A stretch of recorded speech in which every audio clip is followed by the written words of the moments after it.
Were there any losers last holiday season? There were some current gen only games like a Batman, which I don't think necessarily did as well as they wanted to. Battlefield had a lot of problems, I think. That in terms technically of, is just unbelievable. There's like a class action lawsuit. I mean, that was, let's talk a bit about Battlefield, because that was something that, this could have been, I remember back in March last year, EA was very gung-ho. I mean, this was the year they could have taken down Call of Duty in a big way. It was, Call of Duty Ghosts, which was not, Modern Warfare, Black Ops, came out, there's some technical problems. I mean, what's your read on that, Michael, for EA? I think it's more of an issue for the gaming press than it was for gamers. Right. Didn't affect sales, you don't think? Not materially. I think that they fixed them. I mean, I think that, I don't know, have you ever played a console game that did freeze once? No, seldom. I mean, it's just like, and this one I know froze a lot, but they fixed it. I don't think stuff like that makes much difference at all to most people. If you play a game that's buggy that crashes every 30 seconds, and that was Fallout New Vegas for me. Well, that was Battlefield 4 for me. Honestly, that was the experience. I I didn't had get in. Battlefield 4. Sometimes you couldn't even get in. I didn't have that and experience, even the single play, even offline mode was, I couldn't finish the campaign. That was the biggest loser for me, because that was the game I got with my PS4. That was the thing that showed up, I think, either the day before or the day my console shipped. Started playing the single player campaign, made it a couple hours in until I hit a game-ending bug, and I was like, okay, fuck this.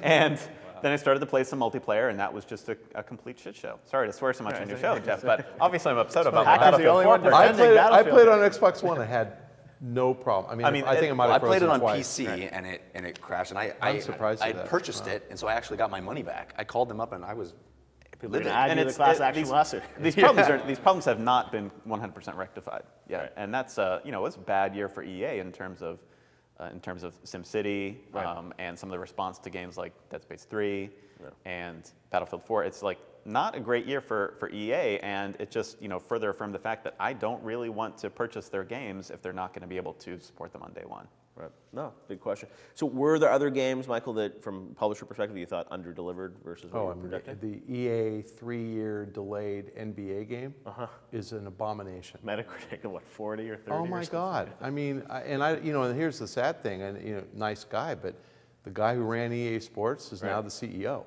Andrew Wilson. Yeah, I think had that game come out before they made the decision, he might not have gotten the nod. He's ultimately responsible. Right. I mean, he's ultimately responsible as CEO now.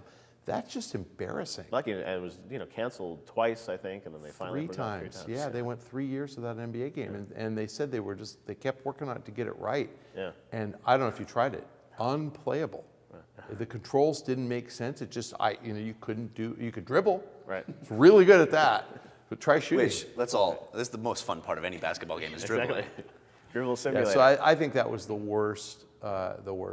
And I don't think I played anything that was just horrible. I mean, but were there games that publishers were betting big on that didn't deliver for them? I mean, we know overall things didn't sell as well, but was there anything? I got to say, and I mean this as a compliment, I think Ubisoft probably had one of those in Watch Dogs, right, and decided to hold it off and get it right. And so I admire them. Their stock got hammered, the management got criticized.